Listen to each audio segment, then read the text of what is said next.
요한복음 5장 말씀입니다. 얼마 후 유대인의 명절이 되어 예수님께서는 예루살렘으로 올라가셨습니다. 예루살렘에 있는 양의 문 근처에 기둥 5개가 있는 연못이 있었습니다. 거기에는 히브리 말로 베데스다라고 쓰여 있었습니다. 이곳에는 병약한 사람, 안 못 보는 사람, 걷지 못하는 사람, 다리를 저는 사람 등 많은 병자들이 누워 있었습니다. 거기에 38년 동안 병을 앓아온 한 남자가 있었습니다. 예수님께서는 그 남자가 누워 있는 것을 보시고 그가 아주 오랫동안 병을 앓아온 사람이라는 것을 아셨습니다.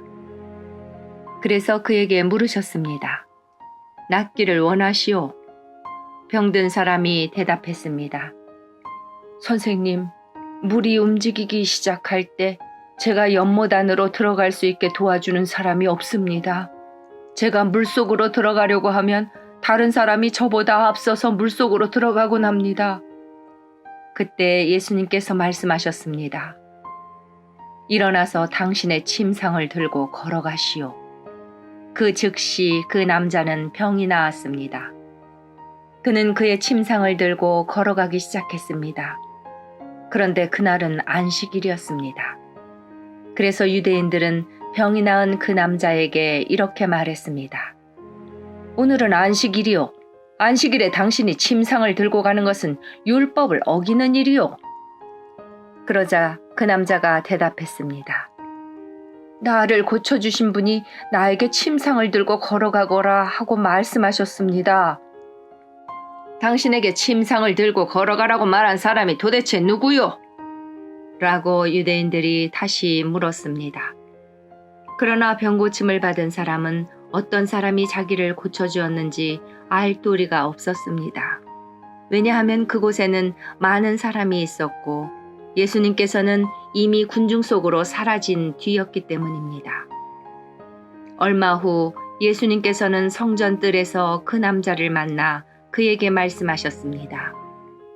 보시오, 당신은 이제 다시 건강해졌으니 더 악한 일이 당신에게 닥치지 않게 다시는 죄를 짓지 마시오. 그 남자는 그 자리를 떠나 유대인들에게 가서 자신을 고쳐주신 분이 예수님이라고 말했습니다. 예수님께서 안식일에 이러한 일을 하셨기 때문에 유대인들은 예수님을 핍박하기 시작했습니다. 그러나 예수님께서는 그들에게 이렇게 말씀하셨습니다. 내 아버지께서 지금까지 항상 일하시니 나도 일한다. 이 말 때문에 유대인들은 더더욱 예수님을 죽이려고 안달하였습니다. 그것은 그분이 안식일을 범할 뿐만 아니라 하나님을 자기의 친아버지라고 불러 자기를 하나님과 동등하게 여기고 있기 때문이었습니다. 그러나 예수님께서 말씀하셨습니다. 내가 너희에게 진리를 말한다. 아들은 어느 것 하나도 혼자서 할 수 없다. 아들은 다만 아버지께서 하시는 일을 보고서야 그것을 할 수 있을 따름이다. 그것은 아버지께서 무엇을 행하시든지 아들도 행하기 때문이다. 아버지께서는 아들을 사랑하셔서 그분이 하시는 모든 일들을 아들에게 보여주신다. 너희에게는 놀랄 만한 일이겠지만 아버지께서는 이보다 더 큰 일들을 아들에게 보여주실 것이다. 아버지께서 죽은 사람을 부활시키시며 그들에게 생명을 주시는 것처럼 아들도 자기가 원하는 자들에게 생명을 줄 것이다. 이뿐 아니라 아버지는 아무도 심판하지 않으시고 심판하는 모든 권한을 아들에게 맡기셨다. 하나님께서 이렇게 하시는 것은 모든 사람들이 아버지를 존경하듯이 아들도 존경하게 하기 위해서이다. 아들을 존경하지 않는 사람은 아들을 보내신 아버지도 존경하지 않는 것이다. 내가 너희에게 진리를 말한다. 누구든지 내 말을 듣고 나를 보내신 분을 믿는 사람은 영원한 생명을 얻었고 심판을 받지 않을 것이며 사망에서 생명으로 옮겨졌다. 내가 너희에게 진리를 말한다. 죽은 사람이 하나님의 아들의 음성을 들을 때가 올 것인데 그때가 바로 지금이다. 그 음성을 듣는 사람들은 살 것이다.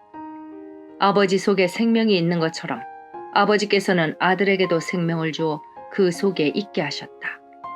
또한 아들이 곧 인자이기 때문에 아버지께서는 아들에게 심판할 수 있는 권한을 주셨다. 이 말을 한다고 놀라지 마라. 무덤 속에 있는 모든 사람들이 아들의 음성을 들을 때가 올 것이다. 선한 일을 한 사람들은 생명을 얻기 위해 부활할 것이며 악한 일을 한 사람들은 심판을 받기 위해 부활할 것이다. 나는 혼자서는 아무것도 할 수 없다. 나는 내가 듣는 대로만 심판을 한다. 그래서 나의 심판은 의롭다.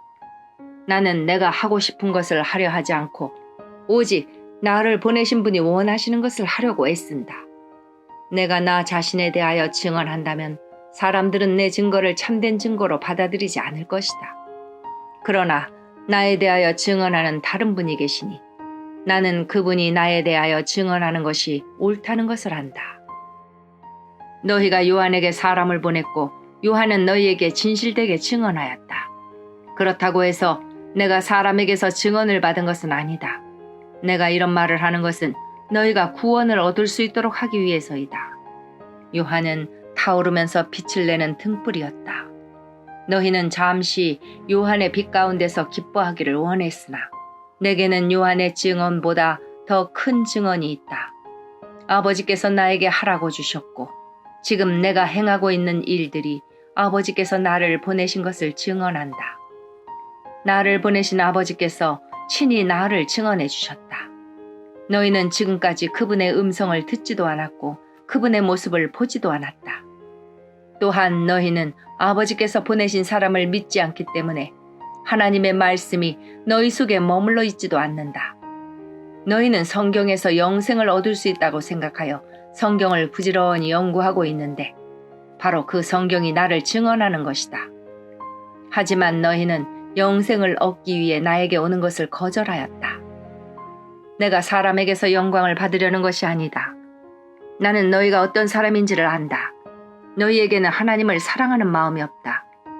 나는 나의 아버지로부터 받은 권세를 가지고 왔으나 너희는 나를 받아들이지 않는다. 그러나 다른 사람이 자기의 권세를 가지고 온다면 너희는 그를 받아들일 것이다. 너희는 너희끼리 영광 받는 것을 좋아하면서도 하나님께로부터 오는 영광을 얻는 일에는 힘을 쓰지 않으니 너희가 어떻게 나를 믿을 수 있겠느냐? 내가 아버지 앞에서 너희를 고소할 것이라고 생각하지 마라. 너희를 고소하는 사람은 바로 너희가 소망을 두고 있는 모세이다. 너희가 모세를 믿었다면 나를 믿었을 것이다.